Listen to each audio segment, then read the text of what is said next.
네, 안녕하십니까. 이번 시간은 이제 플래티넘 유교학 1장의 10강입니다. 자, 이번 시간에는 이제 극성이라고 하는 거, 극성이라고 하는 게 무엇인지, 그리고 이제 극성에 따른 화합물의 성질, 이 내용을 보도록 하겠습니다. 자, 이제 분자적인 관점에서 보는 이제 마지막 파트라고 보시면 될 것 같아요. 자, 마지막 파트. 자, 이제 여기는 용어가 몇 가지가 좀 나오는데, 우선 쌍극자라고 하는 게 나와요. 쌍극자, 다이폴이라고 얘기를 하죠. 영어로 다이폴. 뭐, 특정 교재, 맥머리 교재 같은 경우는 이제 이중극자라고 부르기도 해요. 이제, 뭐가 더 맞는지는, 뭐, 부르시는 교수님에 따라 좀 다르겠죠. 근데, 보통 그냥 영어로 다이폴이라고 제일 많이 쓰고, 한국말로 번역을 하면 보통 쌍극자라고 제일 많이 부르는 것 같아요. 이중극자보다는. 어쨌든 용어적인 게 중요한 건 아니고, 저는 다이폴이라고 제일 많이 쓰기는 해요, 다이폴. 자, 공유결합 형성 시 두 원자의 전기음성도 차이로 인해서 생기는 부분적인 양전화, 음전화처럼 당연히 생기겠지? 결합에 놓여있는 전자의 이제 밀도 차이가 날 거니까 그런 이제 양전화와 음전화처럼 크기가 같은 플러스와 마이너스 두 극이 아주 가까운 거리를 두고 존재할 때 이 두 극을 뭐라고 부른다? 쌍극자, 다른 말로 이중극자라고 한다. 그거를 이제 다이폴이라고 얘기를 하는 거죠. 자, 다이폴 모멘트라고 하는 게 있어요. 쌍극자 모멘트. 자, 이게 뭐야? 결합의 극성 크기를 나타내는 척도예요. 다이폴 모멘트라고 하는 게 결합의 극성 크기를 나타내는 척도다. 그러면 그 값이 크다. 쌍극자 모멘트 값이 크다? 그럼 그 결합은 극성 크기가 크다. 이렇게 해석하시면 돼요. 쌍극자 모멘트가 없다. 제로다. 그러면 이거는 극성이 없다는 얘기야. 바꿔 말해서 비극성이라고 하는 성격이라고 보시면 되겠죠. 그래서 그거는 이제 결합의 극성 크기를 나타내는 척도이고, 어떻게 계산하냐면, 이게 뮤라고 부르는데, 뮤는 Q 곱하기 R이에요. Q는 뭐야? 두 전하량. 그리고 R은 두 전하 사이의 거리의 곱으로 정해집니다. 그래서 뮤는 Q 곱하기 R이고요. 자, 쌍극자 모멘트는 공간에 존재하는 분자를 다루는 거기 때문에 얘는 방향성이 필요해요. 크기만 필요한 게 아니라 방향성이 필요해. 공간에 있는 화합물을 다루는 거기 때문에. 그래서 크기와 방향을 가지는 이제 벡터량이 되고요. 디바이라고 하는 단위를 사용해서 이제 표현을 합니다. 쌍극자 모멘트의 방향은 플러스 전하로부터 마이너스 전하 쪽으로 화살표를 통해 나타내며 화살표의 길이로 결합 길이를 나타낸다라고 되어 있는데 뭐 이렇게 된다라고 하는데 이거를 실제 화살표의 길이를 가지고 표현하는 경우는 극히 드물고요. 뭐 기준이 있는 게 아니잖아. 뭐 쌍극자 모멘트 뭐 1디바이당 뭐 몇 센치당 몇 미리다 이렇게 기준이 있는 건 아니거든. 그러니까 상대적으로 비교할 때는 화살표의 길이로 표현할 수 있는데 그냥 하나의 뭐 쌍극자 모멘트 하나의 결합의 쌍극자 모멘트 크기를 나타낼 때는 뭐 특정 기준이 있거나 그렇게 표현하진 않거든요. 뭐 어쨌든 비교할 때는 표현할 수 있다라고 보시면 되고 보통 예를 들어서 A라고 하는 원자와 B라고 하는 원자가 있어요. 근데 전기음수도가 뭐가 커? B가 커. 그래서 B 쪽이 전자가 더 많이 쏠려 있어요. 그래서 얘가 델타 마이너스, 델타 플러스. 델타라고 하는 거는 뭐야? 부분적인. 그래서 완전히 마이너스 1, 플러스 1의 차지가 아니라 부분적인 마이너스 성격. 전자가 이쪽으로 조금 더 쏠려 있으니까 얘는 부분적인 양전화 성격이라고 이렇게 볼 수 있는 거고요. 자, 화살표, 쌍극자 모멘트 방향은 어떻게? 플러스 전화로부터 마이너스 전화로. 플러스 전화로부터 마이너스 전화로. 어떻게? 이렇게 표현해주고 이렇게 나타내 주시면 돼요. 그리고 이게 뭐야? 이게 쌍극자 모멘트를 나타내는 화살표예요. 화살표. 플러스 쪽으로부터 마이너스 쪽으로. 이렇게 표현해 주시면 됩니다. 자, 그리고 간혹 이 디바이와 관련해 가지고 이제 계산하는 문제로 몇 가지가 나오는 경우가 있기는 한데 사실 그렇게 출제될 가능성이 높은 부분은 아니거든요. 맥머리 교재에는 있는 것 같던데 그렇게까지 중요한 내용은 아니어서 그거는 제가 뺐습니다. 자, 그건 참고해 주시고. 자, 그래서 이제 주요 결합의 쌍극자 모멘트 크기를 보니까 이렇게 존재하는 거예요. 자, 앞에 어떻게 있었죠? 뮤는 Q 곱하기 R이었어. 자, 그러면 CH 0.4, NH, OH. 자, 요거 세 개 비교해 봅시다. 요거 세 개. 여기서부터, 요렇게 비교해 볼까요? 여기. 지금 H는 다 동일하죠? H는 다 동일해. 그쵸? 그 다음에 탄소가 차이가 나는 게 뭐야? 탄소, 질소, 산소, 플로르죠. 그러면 얘는 같은 이주기 원자이기 때문에 이 R 값은 거의 유사할 거야. 그렇지 않을까? 원자 크기가 비슷하니까 원자 핵간 거리가 이 R 값을 의미하는 거잖아요. 그러니까 그거는 비슷할 거란 말이야. 그럼 여기서 차이가 나는 건 뭐가 차이가 나기 때문에 이 값이 달라진다? Q 값에 의해서 달라질 가능성이 클 것이다 라고 생각을 해볼 수 있고, 그럼 Q 값을 결정하는 가장 핵심 요인은 뭐야? 일렉트로 네가티비티라고 부르는 전기 음성도죠. 자, CNOF 갈수록 뭐가 커져? 전기 음성도 커지지. 그 말은 전하에 분리되는 정도가 커질 거란 얘기고, 그래서 쌍쌍 모멘트가 어떻게 돼요? 커지지. 그러니까 요게 유사할 가능성이 크기 때문에 이거는 이제 Q 값에 의해서 정확히 이렇게 좀 차이가 난다고 볼 수 있을 것 같고, 여기 부분도 마찬가지일 것 같아요. CN, CU, CF, CN, OF 순으로 뭐가 커져요? 당연히 Q 값이 커지겠지, 여기도. 그래서 요 값 이제 커진다. 이렇게 비교해 보시면 될 것 같고, 그 다음에 볼 게 요거죠. HF, HCl, HBr, HI. 자, 그럼 수소 혼자라고 다 동일해. FCl, BRI. 자, 얘는 이 두 가지 값이 둘 다 변해요. 자, 첫 번째. F에서 I로 갈수록 뭐가 커지지? 첫 번째. Q 값부터 볼까? Q 값은 어떻게 될까요? Q 값은 작아지죠? 왜? 플로우의 전기음도가 제일 크기 때문에 전하에 분리되는 정도가 이게 제일 클 거야. 그리고 HI가 제일 작을 거야. 아이오다이드의 전기음도가 제일 작으니까. 그래서 F에서 I로 갈수록 Q 값은 작아져요. 반면에 뭐는 커져? R 값은 커져.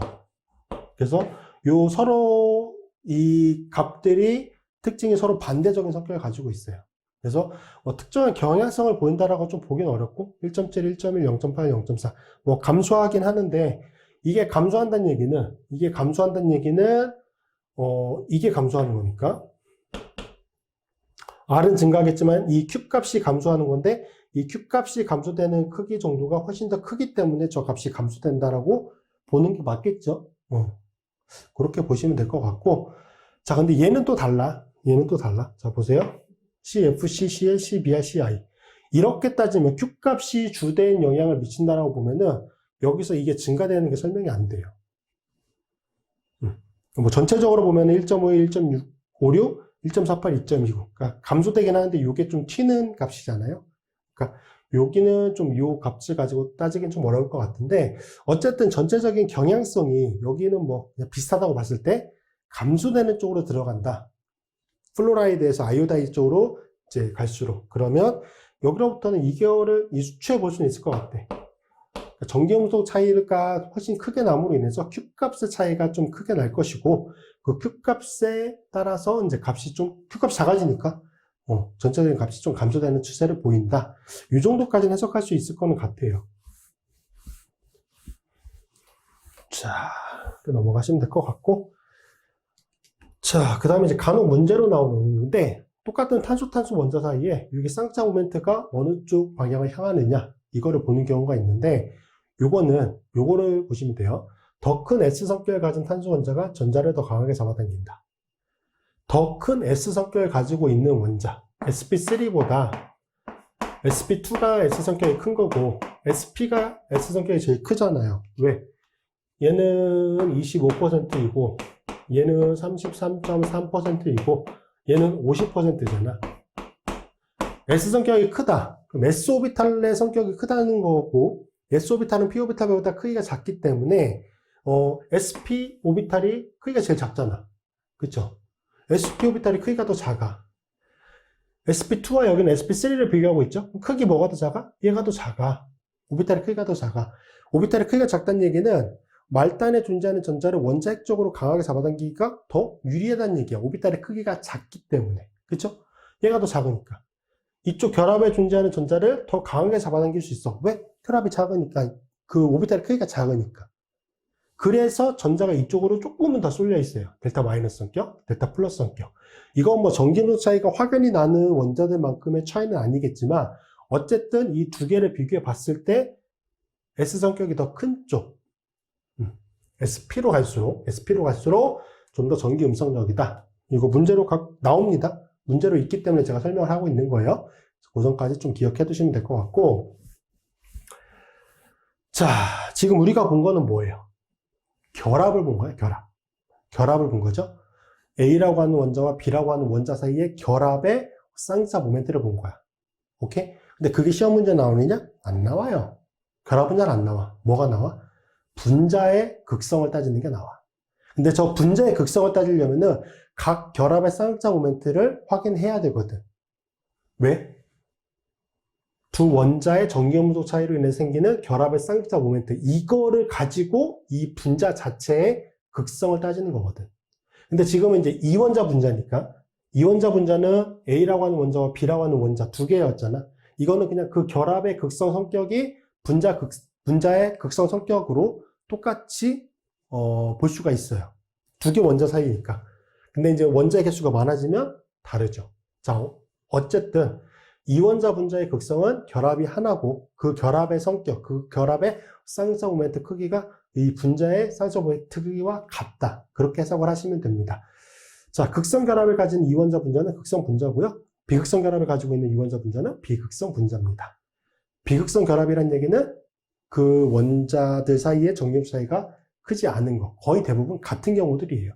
같을 때 이제 비극성 분자가 되고 조금이라도 차이가 나면 이제 극성 분자가 된다라고 볼 수 있고, H와 Cl 같은 경우는 보면은 이거 HCl 산이잖아요.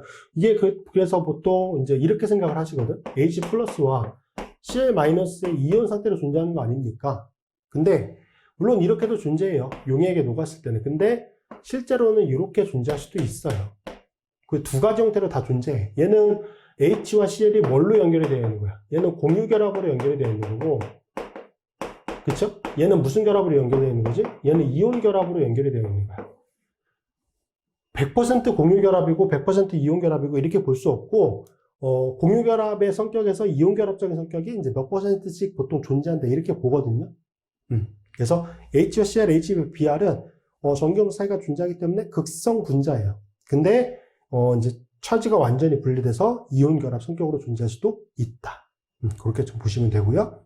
자, 다음으로 이제 다원자 분자. 원자가 3개 이상이 만나서 이제 분자를 만들었을 때 극성을 어떻게 보느냐?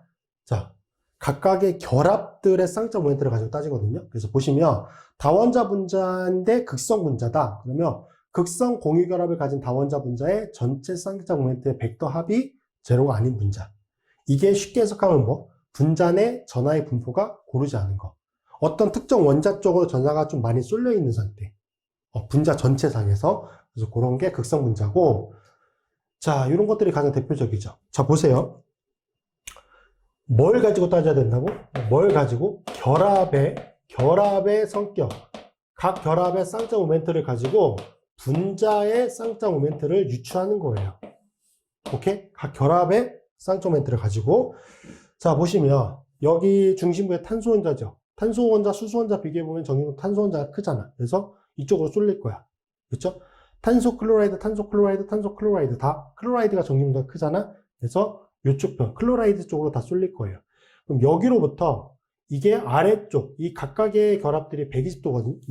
요렇게 꺾여 있는 거야. 요렇게 120도의 각도를 가지고. 그래서 요 세 결합의 벡터 합을 따져보면은 이쪽에서 이 CH 결합이라고 표현이 되어 있는 거에 정확히 반대 방향이에요.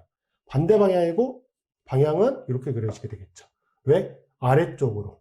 자, 이런 거잖아. 쉽게 말해서 이렇게 향하고 있는 거예요. 이렇게 지금 향하고 있는 거예요. 이거의 벡터 합을 따지면 당연히 아래쪽 방향을 향하겠죠. 자, 그래서 아래쪽 방향 향하고 여기 CH 결합에서도 아래쪽 방향 하니까 이 분자 전체는 지금 쌍극자 모멘트 방향이 어떻게 정해지는 거야? 여기 아래쪽으로 향하고 있는 CCl 3개의 결합의 방향이 이렇게, CH 결합의 방향이 이렇게. 그래서 분자 전체는 쌍극자 모멘트 방향이 이렇게 정해지게 되죠. 그래서 이거는 이제 1.10dB라고 하는 쌍극자 모멘트, 분자의 쌍극자 모멘트가 1.10dB가 되는 거고요. 자, 산소 같은 경우는 이제 보통 비공유 전자성이 존재하잖아. 얘 전자거든. 그래서 이게 되게 중요한 역할을 하죠. 전자쌍이. 자, 그래서 여기도 보시면 각 결합에 지금 보시면 OH, 당연히 이쪽 편으로 이렇게 표현이 되겠죠. 그러면 OH 결합 두 개가 나타내는 벡터 합은 이거 수학적으로 계산해 보시면 되거든. 이쪽 편 방향을 향하겠죠. 이쪽 편 방향을 향할 거고, 그리고 여기 지금 비공유 전자쌍 두 개가 유로운 방향들로 분간상 향하겠죠. 그러면 전자니까 이쪽 편, 전자니까 이쪽 편 방향. 그럼 이 두 개의 벡터 합은 역시 이 방향을 향하겠죠. 그럼 이 분자, 물이라고 하는 분자의 전체 쌍쌍 모멘트의 방향도 이렇게 위쪽을 향하잖아요. 그래서 얘도 이쪽 편을 향하는 거예요. 그리고 크기는 1.85 d바이 정도가 되는 거죠. 자, 질소 원자는 이렇게 역시 NH, NH, NH. 그렇죠? 요거 세 개의 벡터합을 따지면 이 방향을 향할 거야. 위쪽 편 방향. 여기도 위쪽 편 방향을 향하니까 이거 분자 전체는 역시 위쪽 편 방향을 향하겠죠. 그래서 각각의 결합의 쌍쌍 모멘트의 방향과 크기를 고려해서 보통 이렇게 정사면체형으로 나타내면은 아래쪽을 향하고 있는 세 개의 결합을 먼저 벡터합을 해주고요. 그 다음에 위쪽 편 결합과 같은 방향인지 뭐 다른 방향인지 이거를 가지고 분자 전체의 쌍쌍 모멘트 방향을 정해주시면 돼요. 크기까지는 직접적으로 계산이 될 수 있는 요인은 아니고 방향은 정할 수 있고 그 방향을 물어보는 거는 출제가 될 수 있습니다. 그래서 다원자 분자의 극성은 이렇게 따진다. 그래서 기억 꼭 해두셔야 되고요. 중요합니다. 자, 그럼 비극성 분자는 뭐냐? 극성 공유결합을 가진 다원자 분자의 전체 쌍쌍 모멘트의 벡터 합이 제로인 분자. 쉽게 말해서 분자 내 전하가 고르게 분포되어 있는 거. 분자 전체의 전하가 고르게 분포되어 있는 거. 이거를 비극성 분자라고 얘기를 해요. 분자적인 관점에서 우리 지금 보는 거야. 자, 또는 이제 비극성 공유결합만을 가진 분자. 이 경우에도 이제 분자 내 전하가 고르게 분포되어 있겠죠. 자, 이런 경우에요. CO, CO. 당연히 산소 원자 쪽으로 쌍쌍 모멘트 방향이 잡히겠지. 그런데 그 크기가 같고 방향이 반대니까 얘는 뭐가 돼? 상쇄가 돼. 그래서 대부분 이제 다원자 분자인데 이게 비극성이다. 그러면 쌍쌍 모멘트들이 다 상쇄가 된다고 보시면 돼요. 상쇄가. 그렇게 물어보는 가장 대표적인 게 요거죠. 카본 테트라클로라이드, CCl4라고 부르는데 얘는 비극성이에요. 쌍쌍 모멘트가 제로. 자, 왜? 자, CCl, CCl, CCl. 이거 아까 계산했죠? 쌍쌍 모멘트 방향 어떻게 정하지? 이렇게 정해지게 되거든. 이렇게. 이거 이제 수학적인 거야. 저보다 수학은 더 잘하실 거니까. 저는 수학 논지가 거의 20년이 넘었으니까. 자, 그래서 이렇게 방향을 정해주시면 돼. 근데 이 세 개의 CCl 결합이 향하는 방향이 요건데, 여기 탄소 원자에서 Cl, 이거에 향하는 방향은 반대 방향이야. 그런데 이 크기가 어때? 같네? 그러면 방향이 정확히 반대고 크기가 같으니까 이건 뭐가 돼? 상쇄가 돼. 그래서 제로가 되는 거예요. 제로가 되는 거야. 그래서 대부분 상쇄가 됩니다. 요거를 찾아내 주시는 게 중요한 거죠. 자, 요거 좀 연습 문제, 요거 관련된 문제 좀 풀어보고 그 다음 내용으로 넘어가도록 하겠습니다.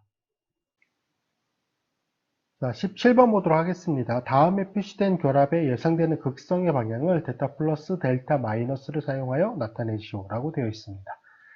자, 결합을 형성하고 있는 두 원자가 있을 거잖아요. 그 원자의 전기 음성도 차이를 가지고 따져주시면 되고, 전기 음성도가 큰 쪽이 전자를 더 많이 강하게 당겨갈 거기 때문에 그쪽이 마이너스, 델타 마이너스, 그 다음에 전자를 뺏기는 쪽은 델타 플러스 성격이 되겠죠.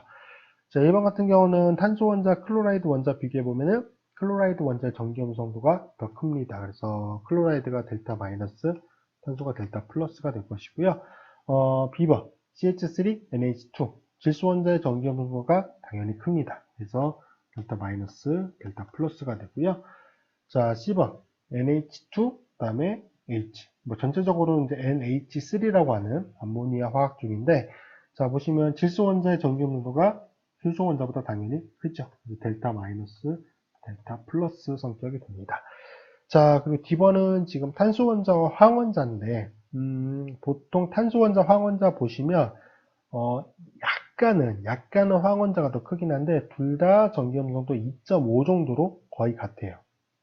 그래서 요거는 지금 이 두 원자 사이의 전기 음성도 차이가 거의 없다고 봐야 되기 때문에, D번의 경우는, 이제 전하의 분리가 거의 일어나지 않는다. 그렇게 보시면 되고, 만에 하나 약간이라도 분리가 된다라고 보면은 황원자 쪽의 전기 음성도가 탄소보다 조금은 더 크거든요. 그래서 황원자 쪽이 델타 마이너스이긴 할 텐데 아마 전하가 분리돼서 존재하기는 어려울 거다. 그렇게 좀 나타내 주시면 되고, 2번은 이제 그리니아드 시약이라고 부르는 화학종이죠. 마그네슘보다 탄소 원자의 전기용도가 더 큽니다. 그래서 여기가 델타 마이너스, 마그네슘이 델타 플러스가 되고요. CF, 당연히 F가 전기용도가 제일 큰 원자니까 델타 마이너스, 델타 플러스 이렇게 정리해 주시면 될 것 같습니다.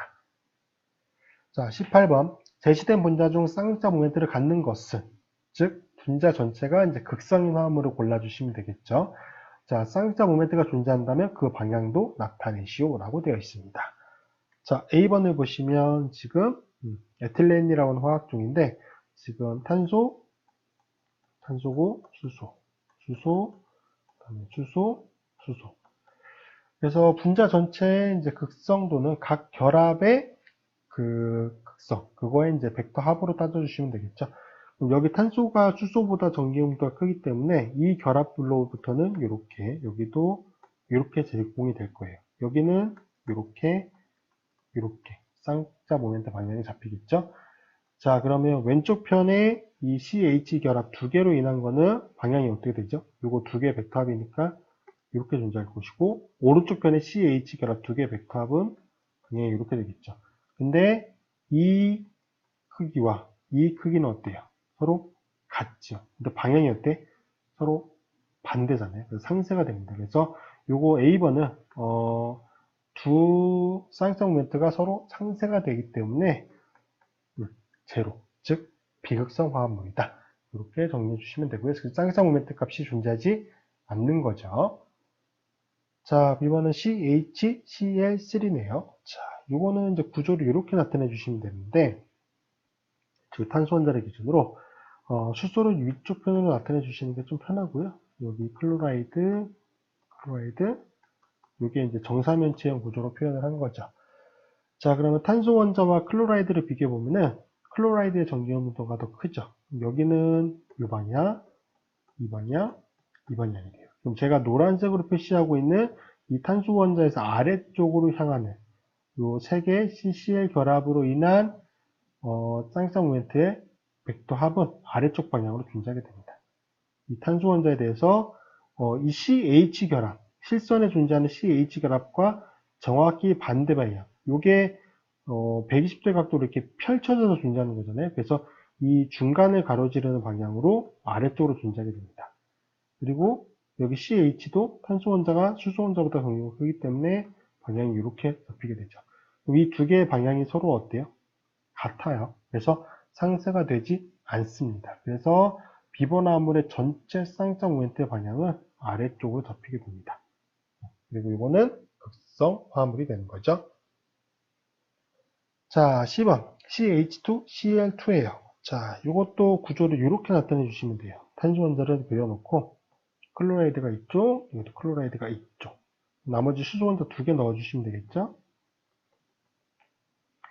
자, 여기는 조금 이제 가까이 결합들을 가지고 따져봐야 되는데, 지금 여기서 CH 결합은 CCl 결합에 비해서 그 의미가 그렇게 크지 않아요. 그러니까 이 분자 전체의 극성도, 즉 쌍쌍 모멘트의 크기와 방향을 결정하는 데 있어서 그렇게까지 큰 기여를 하진 않는데, 어쨌든 그래도 방향을 잡아보면 이렇게 접히게 될 거고 이렇게 잡히게 되겠죠.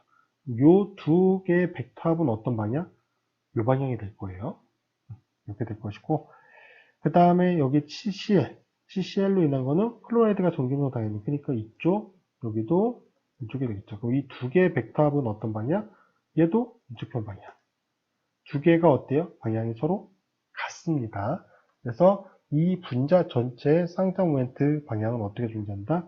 이쪽에 클로라이드에서, 이 탄소 원자에 대해서 이 클로라이드 두 개를 가로지르는 중간 방향으로 존재하게 된다. 이렇게 나타내 주시면 되고요. 자, D번 CH2CCl2입니다. 자, 구조는 앞쪽에 그렸던 것처럼 탄소 결합에 여기 수소, 그다음에 여기 클로라이드. 자, 그럼 얘는 이쪽 편 방향이었죠. 요거 두 개 벡터 합은 이 방향이 될 것이고, 자, 그 다음에 여기 이번에 이쪽 편 방향, 그 다음에 여기도 이쪽 편 방향.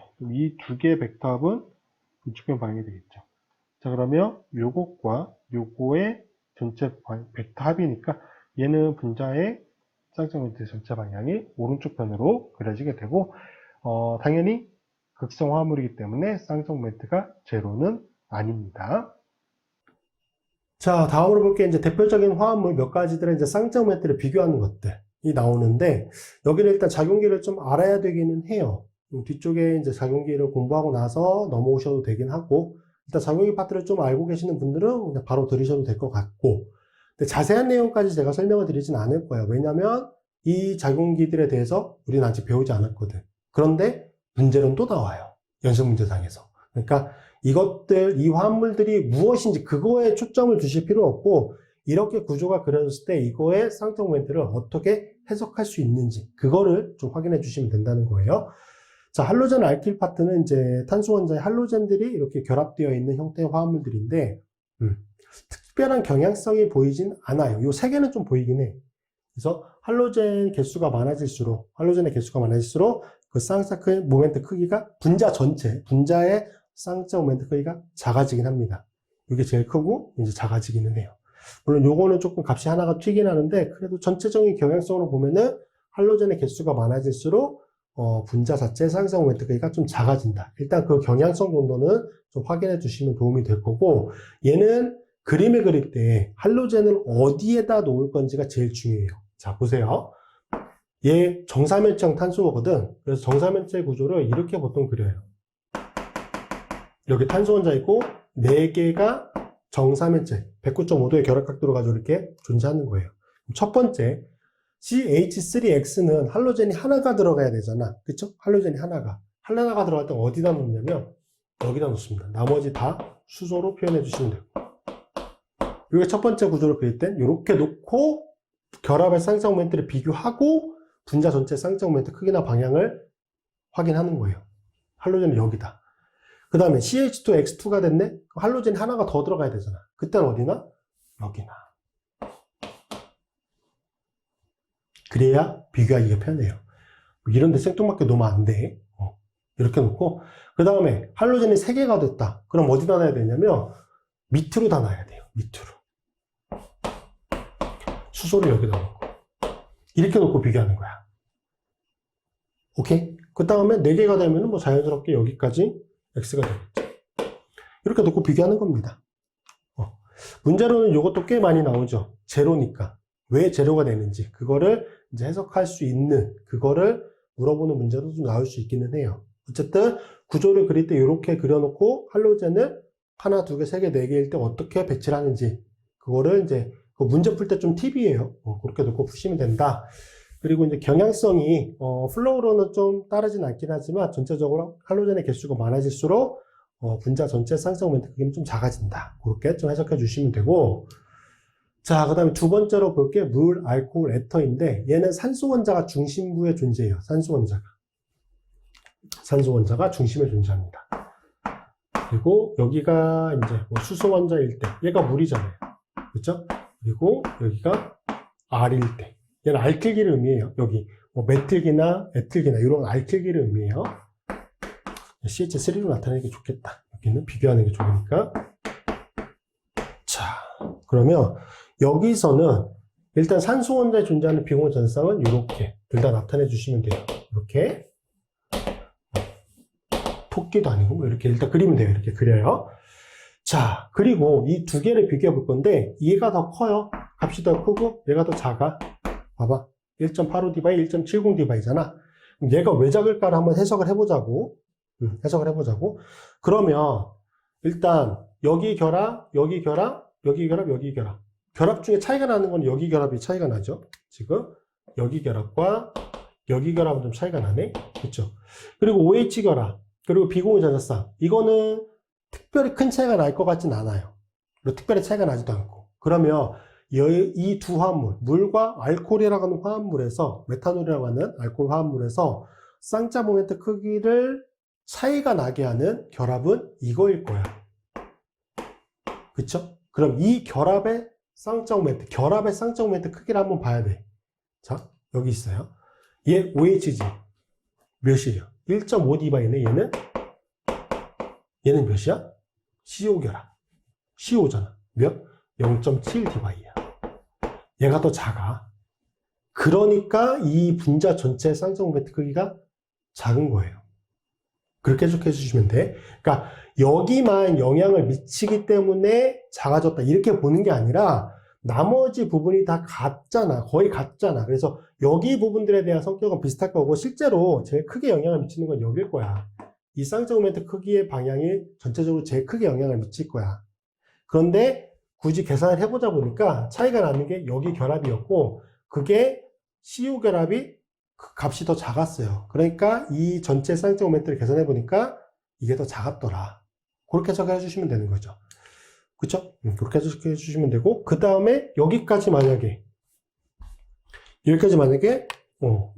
지금 여기는 뭐 애틀기긴 한데 뭐 그냥 이렇게 비교해 보면은 여기도 크기가 더 작아지거든요. 이거에 비해서. 그러면 이거는 더 작아지겠죠. 이런 식으로 해석해 주시면 되고 이건 기본적인 걸로 이제 물어볼 수 있는 거예요. 이거 나와요. 연습 문제 나와요. 이렇게 비교하는 거. 이거 배우지도 않은 건데 나오냐고 물어보실 수 있는데 나와요. 연습 문제 있으니까 시험 문제에도 나올 수 있겠죠.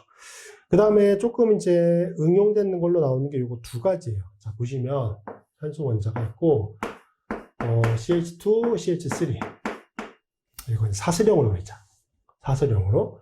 좀 더 보기 쉽게. 이렇게. 이게 요거예요. 다이에틸 에터라고 부르는 화합물이고, 비공유전자쌍이 이렇게 존재합니다.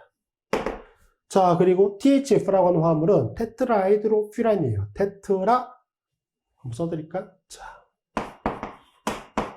테트라, 하이드로, 퓨란. 자, 그래서 THF. 줄임말이에요. 그래서 THF. 뭐 이름이 중요한 건 아니긴 하지만, 어쨌든 이렇게 부르게 되고, 구조가 중요하지, 우리는. 구조는 이렇게 생겨먹었어요. 고리형 에터예요. 이렇게. 오원한 고리가 들어있어요. 그리고 여기 산소 원자에도 전자쌍이 들어가 있어요. 자, 근데 얘가 더 크네, 이번엔. 둘 다 에터 형태예요. 얘는 둘 다 에터야, 에터. 에터라고 부르는 화학종이에요. 근데 얘는 고리형 에터고 얘는 사슬형 에터야. 차이가 나는 건 얘는 사슬형이니까 이쪽에 모든 결합들의 자유로운 회전이 가능할 거고. 근데 얘는 고리형이니까 이게 고정이 되거든. 자유로운 회전이 안 돼요. 고정이 돼.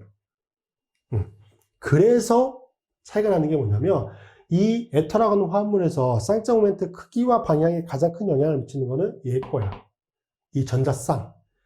그래서 요 방향으로 둘 다 잡히긴 할 거예요. 요 방향으로 둘 다 잡히긴 할 건데 반드시 이렇게. 자, 근데 얘는 고정이 되니까 이 두 개의 쌍쌍 모멘트가 죄송해요. 두 개의 비공유 전자쌍이 이 방향으로 그대로 존재해요. 근데 얘는 회전이 된다고. 자유로운 회전이 되기 때문에 이 두 개의 비공유 전자쌍이 방향이 좀 여러 개로 존재할 수 있어요.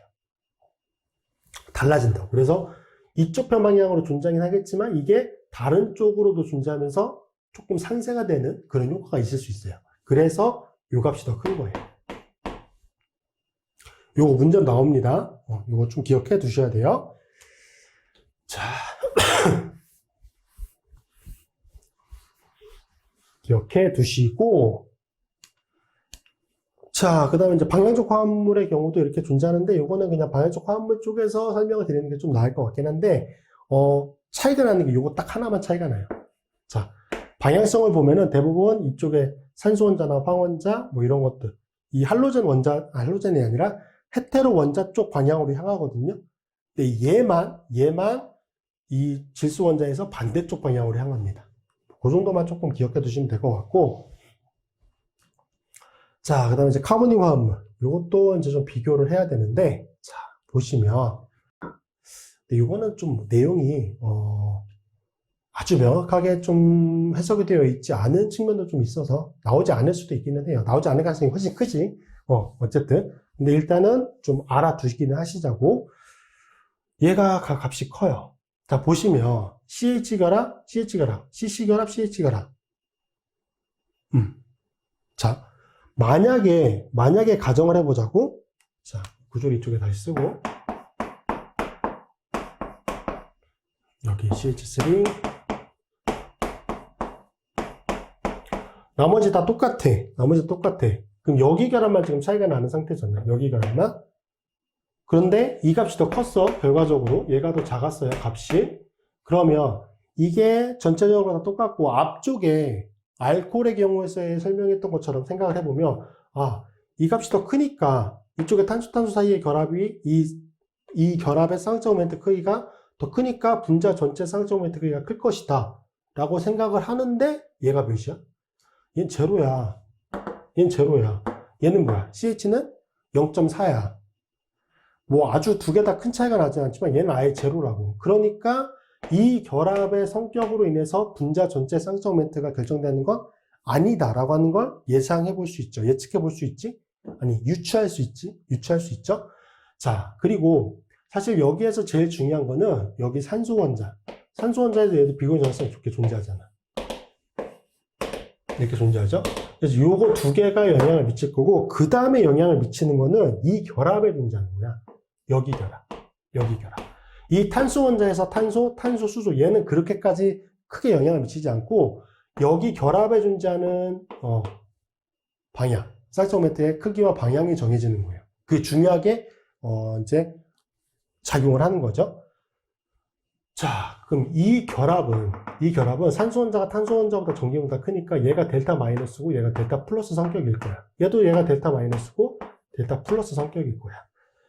자, 근데 수소 원자라고 하는 거는 그냥 어떤 효과가 없는데, 자, 이건 나중에 배우겠지만 이쪽에 메틸, 이 CH3기죠. 얘는 전자를 제공해 주는 기야. 그래서 우리가 일렉트론 도네이팅 그룹이라고 이래서 보통 EDG라고 불러요. 일렉트론을 도네이팅 해주는 그룹, 전자를 제공해 준다고. 누구한테? 이쪽 편 탄소 쪽에 전자를 제공해 줘요. 전자를 제공해 준다고?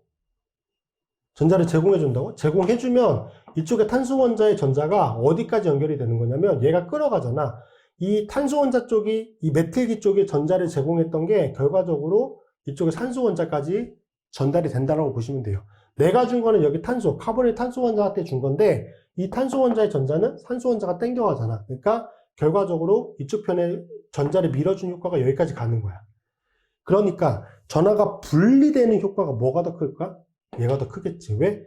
전자를 제공해 주는데 그럼 이쪽 편 산소 원자 쪽으로 산소 원자가 가지고 간 전자가 더 클 거예요. 그래서 델타 마이너스가 얘가 더 크고 델타 플러스도 얘가 더 크고. 왜? 전하가 더 분리되니까. 그러니까 전하의 분리가 더 크잖아. 그래서 이 결합에 뭐가 커? 뮤값이 더 커. 쌍쌍 모멘트 크기가 더 커. 이 결합에. 방향은 이쪽 편을 향하는데 이 값이 더 커. 그리고 여기는 이렇게 방향이 잡히니까 전체 방향은 이렇게 잡히겠지. 이 결합의 방향과 이 비공유 전자쌍 두 개에 해당하는 방향이 같아. 그래서 여기는 분자 전체 쌍쌍 모멘트 방향이 이렇게 잡혀. 근데 이 값이 더 크다고. 뭐보다? 얘보다. 얘는 그런 제공해주는 효과가 없어요. 근데 얘는 전자를 제공해주면서 이쪽 편 산소 원자 쪽의 전자 밀도를 더 높게 해버렸단 말이야. 그래서 전하의 분리가 큰 거야. 그러니까 Q값이 큰 거고 Q값이 크기 때문에 뮤값이 더 큰 거예요. 그래서 얘가 더 큰 거예요. 오케이? 이렇게 해석해 주시면 돼요. 이게 문제로 나올지 안 나올지는 잘 모르겠지만 나오면 이렇게 이제 해석을 좀 해주시면 되고. 이해되셨죠? 그럼 얘가 하나가 더 있으면은 당연히 전자를 밀어주는 효과가 하나가 더 있으니까 더 커지겠지? 그럼 전하의 분리가 더 크게 된단 말이야. 그래서 Q값이 더 커지고 이 결합의 쌍쌍 모멘트 크기가 더 커지고 그래서 분자 전체 쌍쌍 모멘트 크기도 더 커진다. 그렇게 해석해 주시면 되겠죠. 어려운 내용 없어요. 어려운 내용 없고. 자, 얘는 되게 그 값이 크죠. 근데 얘는 이거 공면 구조를 그려보시면 아시겠지만 이렇게도 표현이 되거든. 이렇게. 그래서 전하가 좀 분리된 형태로 많이 존재해요. O 마이너스, 여기 H. 얘가 플러스. 얘가 실제 마이너스잖아. 지금까지 봤던 거는 산소 원자 쪽에 부분적인 마이너스였잖아요. 근데 얘는 공면 구조를 그리면 여기가 실제 플러스 형태로도 존재가 할 수 있어. 물론 얘는 굉장히 적은 비율로 존재해요. 그렇지만 부분적으로 마이너스가 존재하는 것보다 실제로 마이너스가 존재하는 게 굉장히 적은 비율이어도 그 효과가 되게 커요. 그래서 얘는 쌍쌍 모멘트 크기가 큰 겁니다. 그렇게 좀 해석해 주시고. 자, 그 다음에 비교하는 게 요거 두 개를 좀 비교하는 경우도 있어요. 얘나 카복실산 그리고 요거. 차이가 나는 게 산소 원자가 있지. 산소 원자 이번에는. 요 두 개를 한번 비교해 볼까요? 자, CH3에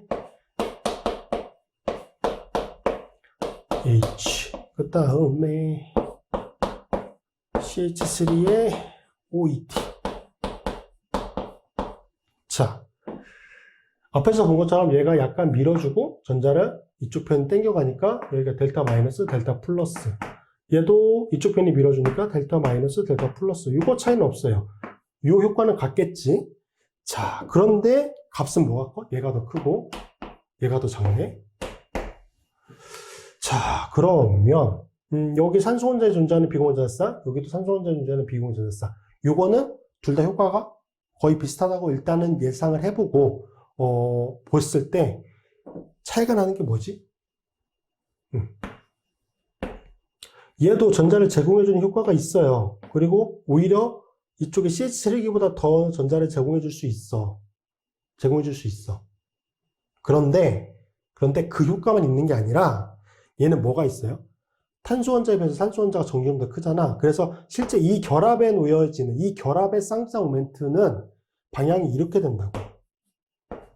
얘가 델타 마이너스고 얘가 델타 플러스가 되니까 이 결합에 놓이는 쌍쌍 모멘트 방향은 이렇게야. 자, 그러면 이 결합의 쌍쌍 모멘트 방향은 이쪽 편 방향이었지. 그리고 여기 존재하는 비공유 전자쌍 두 쌍에 해당하는 방향도 이 방향이었지. 그래서 이렇게 돼서 여기 위쪽 편은 방향이 이렇게 정해지게 돼. 그런데 그걸 뭐가 상쇄해? 얘가 상쇄하는 거야. 이게 100이라고 했을 때 얘가 10이 되면은 얘가 예를 들어 10이다. 그러면 온전히 100만큼이 안 되겠지. 그 값이 깎이잖아요. 근데 위쪽 편은 그런 효과가 얘가 있는 게 아니야. 그냥 온전히 여기 방향. 오케이? 그 다음에 여기도 이렇게 돼서 이렇게 방향. 이 방향이 같아. 근데 이것들이 깎아먹는 효과가 거의 없어요. 근데 얘는 깎아먹는 효과가 있어. 산소 원자가 버젓이 있으니까. 그래서 그 값이 더 작아지는 거예요. 얘는. 이해되셨죠? 그렇게 좀 기억해 두시고 그렇게 비교해 주시면 돼요. 요것도 마찬가지고. 자, 그럼 그렇게 따지면 얘도 좀 이상하지? 질소 원자 오케이. 질소 원자가 전자를 땡기니까 요거의 개념에 도입을 해보면 너무 커. 값이. 저거보다 작아야 될 것 같은데 너무 커. 그쵸? 이것도 이제 좀 봐야지. 요거 연습 문제 있습니다. 요거. 아마이드인데, 요거 아마이드라고 부르는 화학종인데, 얘는 되게 많이 물어봐요. 자, 쟤는 왜 그러냐면, 제가 공명구조 때문에 그래, 공명구조. 앞에서 해석한 건 똑같아요. 여기 부분이 전자를 땡겨가고, 전체 방향이 이렇게 잡힐 텐데, 여기 위쪽 편, 이 탄소 원자 쪽으로부터 위쪽은 이렇게 잡힐 텐데, 얘가 땡겨가는 효과가 있기 때문에, 작아질 거야. 그런데 얘는 뭐가 있냐면, 공명구조라고 하는 게 그려질 수 있고, 질소 원자, 비원자성이 밀면은, 이렇게. 자, O-, CH3. 그 다음에 여기 NH2의 플러스. 이렇게 존재하는 공명구조가 있는데, 이렇게 존재할 수 있는 확률, 비율이라고 하는 게 더 표현이 맞을까요? 이렇게 존재하는 비율이 그 어떤 다른 카보니 화합물보다 커요. 제가 말했죠. 얘는 부분적인 마이너스가 아니라 실제 마이너스 차지를 가지고 있는 상태. 실제 마이너스 차지로 존재하면은 그 비율이 아주 적을지라도 그 효과가 어마어마하게 크거든. 어마어마하게 커. 그래서 얘는 여기가 실제 마이너스이기 때문에 이쪽 편으로 향하는 쌍차 모멘트의 크기가 어마어마하게 커요. 왜? 얘는 Q값 자체가 비교가 안 돼. Q값이 실제 마이너스고 얘는 실제 여기가 플러스잖아. 그러니까 실제 차지를 가지고 있는 거고 얘는 부분적인 거잖아. Q값의 차이가 어마어마하게 나기 때문에 얘는 굉장히 적은 비율로 존재한다고 해도 그 효과가 1당 100이야. 어마어마하게 효과를 제공해준다고. 그래서 얘는 그 값이 큰 거예요. 다른 카보니 화합물들은 이렇게 전자를 밀어주면서 공명구조로 존재하기가 어려워요. 근데 얘는 이 비율이 아주 무시할 만큼 작지가 않아요. 그래서 이 값은 되게 큰 겁니다. 요거 문제로 되게 많이 나와요. 여기 부분. 카보니를 배우지 않았는데, 우리가 지금 이 작용기의 전체적인 반응성이라든지 특징이라든지 이런 걸 보는 게 아니라 그냥 쌍극자 모멘트라고 하는 개념으로만 보는 거잖아요. 그래서 문제로 되게 많이 나와요.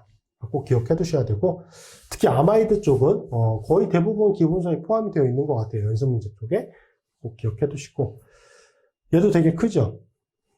얘는 당연히 쌍극자 모멘트 방향이 1로 잡히게 될 건데, 여기도 탄소-탄소 결합일 때 우측변 방향으로 잡히게 되겠죠. 근데 얘는 제가 볼 때 크기가 큰 이유는 방향성이, 얘는 여기 둘 다 뭐예요? 둘 다 혼성화가 SP거든. 선형이잖아요. 그래서 상쇄를 시키거나 이제 뭐 다른 옆으로 여기처럼 이렇게 깎이거나 이런 요인이 없어요. 그냥 방향이 일직선이기 때문에. 그래서 얘는 그 값의 크기가 방향성으로 인해서, 그쵸? 하나의 방향성으로 정해지기 때문에 좀 큰 걸로 생각을 해주시면 될 것 같아요. 자, 이렇게 해서 이제 정리해 주시면 되고, 아미노암물, 이것도 간혹 물어보면 조금 실수하시는 경우들이 있는데, 자, 보세요. NH3, 질소원자 있었죠? 비공전색 이렇게 그려져. 자, 여기가 수소냐? 아니면 여기가 메틸기냐? 나머지는 똑같잖아요. 그럼 여기도 차이가 나는 게 뭐지? 여기 성격은 거의 같다고 봤을 때, 비공전자쌍, NH가 성격은 같다고 봤을 때, 이 차이거든. 얘가 질소원자와 수소원자냐? 질소원자와 탄소원자냐? 이 차이예요. 뭐가 더 커? NH와 CH 비교해보면은 NH는 1.3이고 CH는 0.2입니다. 뭐가 더 커? 얘가 더 크잖아. 이 결합의 쌍극자 모멘트가 더 크다고. 뭐보다? CN 결합보다. 그러니까 당연히 분자의 쌍극자 모멘트 크기는 뭐가 더 커? 얘가 수소인 거. NH3가 더 큰 거죠. 오케이? 자, 별 내용 아닌 것 같은데 이것도 문제로 또 나오잖아요. 그러면 이거 되게 많이 헷갈려 하시고 좀 어려워 하세요. 그래서 좀 자세히 설명드렸으니까 참고해 주시고. 자, 이렇게 해서 이제 극성에 대해서 봤고, 그럼 분자가 극성이다. 그러면 뭐가 존재하냐면, 분자간 힘이 존재해요. 분자간 힘. 분자간 힘. 자, 분자간 힘. 각 분자 사이에 작용하는 힘을 말하며, 분자의 모양이나 극성, 작용기의 종류 및 분자량에 따라서 분자간 힘의 종류와 세기가 달라진다. 어려운 내용 아니니까 읽어보시면 될 것 같고, 자, 분자 간의 힘은 크게 네 가지 정도로 구분을 하는데, 여기는 보통 많이 빠져 있기는 해요. 쌍극자, 유발쌍극자. 요거는 많이 빠져 있기는 해요. 그래서 여러분도 요거는 빼고 생각하셔도 문제는 없을 것 같아. 근데 나머지 쌍극자, 쌍극자 인력, 분산력, 수소결합. 요 세 개는 당연히 다 나옵니다. 쌍극자, 쌍극자 인력. 요게 다이폴 인터랙션이라고 얘기해요. 다이폴 인터랙션. 자, 힘의 크기는 수소결합이 제일 크고요. 다이폴 인터랙션이 그 다음 크고, 그 다음에 쌍극자, 유발쌍극자 인력이 크고, 분산력이 제일 작아요. 분산력. 요거 크기. 수소결합이 제일 크다, 분산력이 제일 작다. 자, 우리는 이제 요 세 가지가 제일 중요하니까. 쌍극자 인력과 분산력, 수소결합. 요 세 가지가 제일 중요하니까.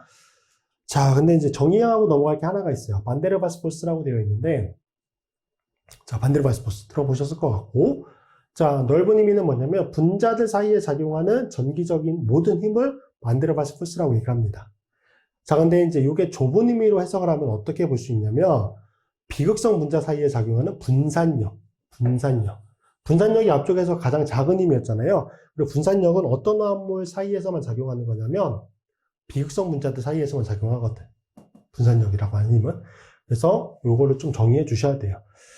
근데 요게 교재마다 조금 달라요. 교재마다 이제 그 어떤 화합물을 주고 거기에 어떤 힘이 존재하느냐 이런 걸 물어봤을 때 스미스 교재 같은 경우는 모든 화합물에서 일단 반데르바스 포스라고 보는 이 분산력은 다 존재한다라고 하고 그 다음에 나머지 힘을 비교하는 측면이 있고 또 다른 교재는 그냥 분산력이라고 하는 거는 비극성 분자에서만 작용한다 이렇게 보는 교재도 있어요. 그래서 그거는 보는 교재마다 좀 차이가 있으니까 여러분이 보시는 교재, 우리 교수님이 어떻게 설명하시는지를 참고해서 좀 비교해 주시면 될 것 같고, 자, 근데 이제 실제로는 반데르바스 포스라고 하는 게 실제 비극성 분자들 사이에서 뿐만이 아니라 극성 분자들, 극성, 비극성 분자들 사이에서, 그러니까 모든 분자들 사이에 존재할 수 있는 힘인 거는 맞아요.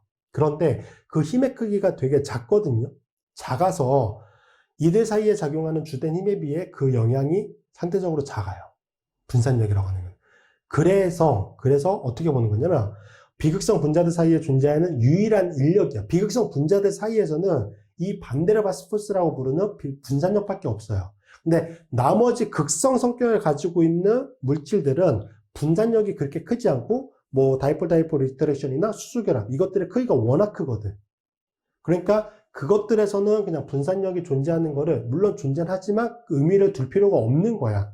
그래서 존재하지 않는 것처럼 표현이 되지만 그러니까 실제 존재하지 않기 때문이 아니라 다른 힘이 워낙 크기가 크기 때문에 그거에 대한 의미를 두지 않는 거고 근데 비극성 분자는 얘만 존재하거든. 분산력만. 그러니까 이렇게 비극성 분자들 사이에 존재하는 유일한 인력이다. 이렇게 좀 정리를 해주시고 넘어가면 될 것 같아요.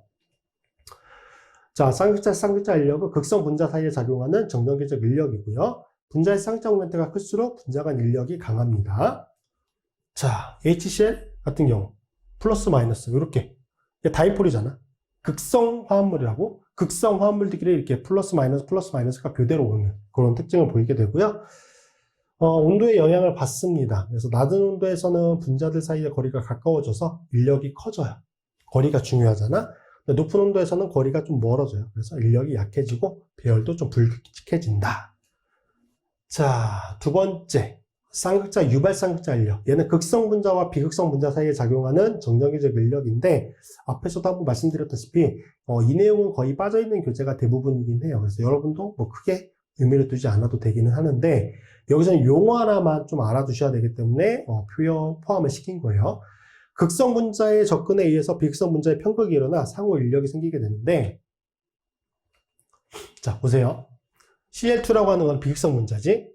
여기에 HCl이 접근을 하게 되면은 저 HCl이라고 하는 극성 분자가 옴으로 인해서 얘가 델타 마이너스잖아. 그럼 델타 마이너스 쪽이 가까이 오면은 여기서 이 델타 마이너스 쪽에 가까운 쪽은 뭘로 바뀌어요? 델타 플러스의 성격으로 바뀌고 그 반대쪽은 델타 마이너스의 성격으로 바뀌어요. 얘가 인듀스드 다이폴이야. 유발 쌍극자라고 부르는 인듀스드 다이폴이에요. 뭐에 의해서 인듀스 된 거야? 이 다이폴에 의해서 인듀스가 된 거죠. 자, 편극이라고 하는 용어가 나와요. 편극. 자, 뭐냐면 극성 분자가 비극성 분자에 접근할 때 비극성 분자의 전자들이 극성 분자의 플러스 쪽으로 쏠려서 비극성 분자의 일시적인 쌍극자 모멘트가 생기는 형상. 그게 극성이야. 편극이야, 편극. 원래는 비극성 분자야. 그런데 주변의 어떤 환경, 그러니까 극성 분자의 접근으로 인한 거일 수도 있지만 주변의 어떠한 요인으로 인해서 그 비극성 화합물의 전하가 일시적으로 분리가 돼서 극성인 화합물처럼 변화가 되는 현상. 그거를 편극이라고 얘기를 해요. 오케이? 요거 꽤 많이 나오는 이제 용어 개념이니까 꼭 기억해 두셔야 되고, 근데 이제 극성 분자가 멀어지게 되면은 일시적으로 생겼던 쌍극자 모멘트는 사라지죠. 왜? 원래 그 분자는 비극성 상태였잖아. 이해되시죠? 자, 분산력, 디스퍼처 포스라고 얘기를 하고요. 얘는 비극성 분자들 사이에 작용하는 힘. 앞에서도 말씀드렸다시피 모든 분자들 사이에 작용할 수 있기는 해요. 그런데 다른 극성 분자들은 분산력이 미치는 효과가 그렇게까지 크지 않기 때문에 거의 무시한다. 그래서 분산력이라고 하는 거는 대표적으로 이제 비극성 분자들 사이에 작용하는 힘이다. 이렇게 좀 개념을 담고 있어도 문제가 없습니다. 런던 폴스라고도 얘기를 하고요. 비극성 분자의 일시적인 전자 밀도의 비대칭으로 인해서 생성된 순간 유발 쌍극자. 그러니까 비극성 분자가 주변의 극성 분자의 접근으로 인해서도 전자 밀도가 변화가 생길 수 있잖아요. 그런데 꼭 그렇지 않고 그냥 주변의 어떠한 요인들로 인해서 생길 수도 있어요. 아니 자기 자신이 그냥 갑자기 이렇게 좀 변화가 될 수도 있어요. 그러면 순간적으로 마이너스와 플러스가 생성이 되겠죠. 순간적으로 유발된 쌍극자야. 그거에 의해서 일시적으로 이제 비극성 분자들이 이제 극성 성격이 되는 거죠. 근데 이 처음에 만들어졌던 순간 유발 쌍극자의 크기가 그렇게 크지 않고 그게 아주 긴 시간 작동하는 건 아니기 때문에 그렇게까지 힘의 크기가 클 수는 없는 거죠. 자, 보시면 Cl2 이제 두 분자들 사이의 힘을 가지고 설명을 할 건데, 자, Cl2 한 분자에 일시적인 전자 밀도의 변화가 생긴 거야. 순간적으로 마이너스와 플러스로 이렇게 분리가 됐어요. 그러면 이쪽이 순간적으로 극성 화합물로 변화가 된 거잖아. 그쵸? 그래서 이쪽 변의 비극성이었던 것도 갑자기 또 이제 변화가 되는 거야. 그럼 얘가 또 바뀌니까 이 옆쪽에 있었던 비극성도 바뀌고 이게 순차적으로 계속 연결이 되는 거예요. 근데 처음에 생겼던 이게 그렇게까지 큰 전하의 변화가 아니고 크기가 크지 않기 때문에 분산력이라고 하는 것 자체가 그렇게 크기가 크지 않은 거죠. 힘의 크기가. 자, 이제 분산력에서 중요한 건 좀 몇 가지가 있는데 분자량이 크고 분자의 부피가 클수록 편극도가 커지므로, 즉 순간적으로 전자가 치우쳐 생기는 전기적인 효과가 커지므로 분산력이 커집니다. 분자량이 크고 분자의 크기가 클수록 뭐가 큰 거야? 분산력이 커지는 거야. 오케이? 결론은 분자량이 크고 분자의 부피가 클수록 분산력이 커진다. 그럼 분자 간의 힘이 커지겠죠? 그러니까 분산력이 분자 간 힘이니까. 특히 분산력은 분자 구조에 크게 영향을 받는데 직선형 분자가 구형 분자보다 표면적이 넓어서 분자 간 접촉 면적이 커지기 때문에 비슷한 분자량을 가진 경우 직선형 분자의 분산력이 더 크다. 이거 문제로 엄청 많이 나옵니다. 직선형 분자가 분산력이 더 크다. 표면적이 넓기 때문에 그래요. 자, 마지막 수소결합. FNO와 같은 전기밀도가 큰 원자에 결합된 수소원자와 이웃한 FNO 원자 사이에 작용하는 인력이다. 이온성 물질이 포함된 분자 간 인력을 제외하면 가장 큰 힘이며 대략 공유결합의 5에서 10% 정도의 세기를 가지고 있습니다. 요거죠. 뭐 알고 계실 거라고 생각을 해요. 이쪽에 산소 원자, 즉 전기밀도가 큰 원자에 의해서 이제 전자가 많이 뺏겨 있는 산성 성격을 가지고 있는, 즉 델타 플러스 성격이죠. 델타 플러스 성격에 크게 존재하는 수소 원자와 비공유 전자쌍이잖아. 비공유 전자쌍. 실제 마이너스, 델타 마이너스 성격을 가지고 있다고. 그래서 델타 플러스와 델타 마이너스 성격을 가지고 있는 두 이제 화학종 사이의 분자간이 그게 뭐다? 수소결합이다. 수소결합 주계는 산성인 수소원자를 가지고 있는 분자가 수소결합 주계의 역할을 하는 거고요. 수소결합 밖에는 비공유 전자쌍이 가지고 산성인 수소원자와 결합하는 상호작용하는 분자가 수소결합 밖의 역할을 하는데 중요한 건 뭐야? 수소결합의 세기를 결정하는 가장 핵심은 뭐다? 원자의 전기음성도가 가장 큰 영향을 미칩니다. 전기음성도로 인해서 이쪽에 수소원자의 델타 플러스 성격이 얼마만큼 크기가 차이가 나는지 그게 큰 영향을 미친다는 거예요. 그래서 크기가 이렇게 존재하는 거죠. 플로라이드가 전기음도가 제일 크잖아. 그래서 이 플로라이드에서 전자가 많이 뺏겨있는 이 산성 수소원자의 델타 플러스 성격이 제일 크기 때문에 HF 분자 사이의 수소결합 세기가 제일 큰 거고요. 그 다음에 산소 원자가 플로라이드 다음으로 이제 전기음도가 크다고 볼 수 있기 때문에 이쪽에 수소 원자의 델타 플러스 성격이 플로라이드 다음으로 크겠죠. 그리고 비공유 전자쌍을 제공해주는 효과는 전기음수가 작을수록 크거든, 오히려. 그래서 NH3기가 OH2보다 전자를 밀어주는 효과는 더 커요. 비공유 전자쌍이 가지고 전자를 밀어주려고 하는, 이쪽에 수소 원자와 상호작용하려고 하는 성격은 더 커요. 그러니까 쉽게 말해서 델타 플러스 성격은 얘가 더 큰 거고, 뭐와 비교해 봤을 때? 얘거와 비교해 봤을 때. 그리고 델타 마이너스적인 성격은 얘가 더 큰 거예요. 뭐와 비교해 봤을 때? 얘와 비교해 봤을 때. 그래서 순서가 이렇게 된다 하고 이제 확인을 해주시면 될 것 같고, 요 관련된 문제 풀어보고 그 다음 내용 설명드리도록 하겠습니다. 19번 보도록 하겠습니다. 각 화합물에 존재하는 분자 간 힘의 종류는 무엇인가? 라고 물어보고 있습니다.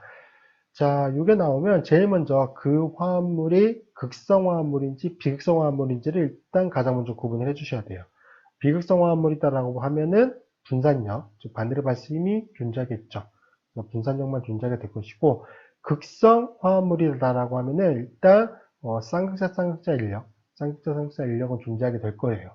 그리고 산성 수소원자가 분자 내에 존재하고, 그 다음에 이제 비공유 전자쌍이 가지고 있는 산소 원자냐 질소 원자가 존재하느냐, 그거를 봐야 되거든요.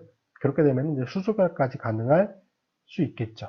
그래서 그 순서 흐름대로 따져주시면 되고, 지금 A번은 사이클로헥세인이라고 하는 화합물이고요. 얘는 대표적인 비극성 화합물입니다. 그래서 비극성 화합물이기 때문에 존재하는 분자 간의 힘은 분산력만 존재하게 되고요. 자, B번은 지금 산소 원자가 존재하는데, 산소 원자는 있는데 이 분자 전체 내부에 산성 수소 원자는 존재하지 않거든요. 그래서 B번은 이제 그 분자가 수소결합은 불가능한데 이 화합물 자체는 극성 화합물이죠. 그래서 B번은 쌍극자 쌍극자 인력이 이제 분자간 주된 힘이 되고요. 자, 10번도 여기 질소원자가 존재하기 때문에 극성 화합물이에요. 그런데 여기도 질소원자에 결합되어 있는 산성 수소원자가 없잖아요. 그래서 10번도 쌍극자 인력, 쌍극자 힘만 분자간, 그 힘이 분자간 가장 주된 힘이 됩니다.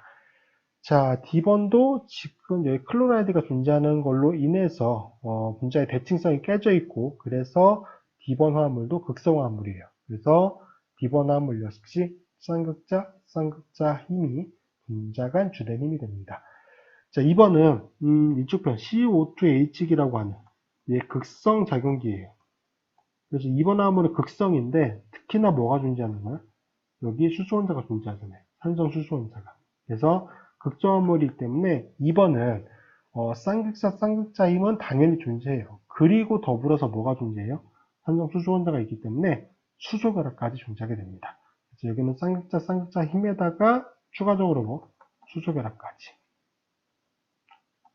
가능하다라고 하는 거 확인해 주시면 되고, F번은 대표적인 이거 알카인 화합물이라고 얘기를 하는데 분자가 대칭성을 가지고 있기도 하고 이제 CH 결합들, CC 결합만 존재하기 때문에 F번은 비극성 화합물입니다. 그래서 F번은 A번과 마찬가지로 분산력이 분자간 가장 주된 힘이 됩니다. 자, 다음으로 볼 거는 이제 분자간 힘과 끓는 점과 관련된 내용이에요. 이제 물리적 성질이 되겠죠. 자, 끓는 점. 액체 상태의 분자가 끓기 위해서는, 즉 기화되기 위해서는 분자간 인력을 극복하고 액체 표면을 이탈하여 기체 상태가 되어야 됩니다. 자, 그런데 분자간의 힘이 크면은 그 힘을 끊는 데 필요한 에너지가 더 크겠죠. 자, 그래서 분자간 인력이 클수록 이를 극복하기 위한 에너지가 더 많이 필요하기 때문에 일반적으로 비슷한 분자량을 가지는 화합물의 경우 분자간 인력이 클수록 끓는 점이 높아지게 됩니다. 자, 뭐 당연한 얘기겠죠? 자, 분산력만 존재하는 비극성 분자의 경우에는 이제 접촉 면적과 분자량이 중요해요. 분자량이 커질수록, 상호 접촉 면적이 커질수록 뭐가 커지는 거야? 분산력이 커지는 거잖아. 그래서 끓는 점이 더 높아지게 된다. 끓는 점이 높을수록 상온에서 고체로 존재할 가능성이 커진다.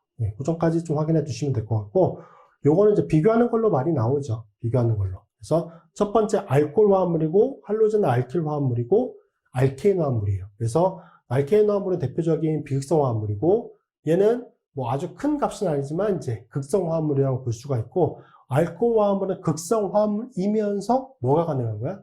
OH기를 포함하고 있기 때문에 쟤는 분자간 수소결합이 가능해요. 그래서 분자량 차이는 그렇게 크지 않는데 분자 간의 힘의 차이가 나는 거죠. 얘는 일단 극성 화합물이기 때문에 수소결합, 여기 쌍극자 힘도 존재해요.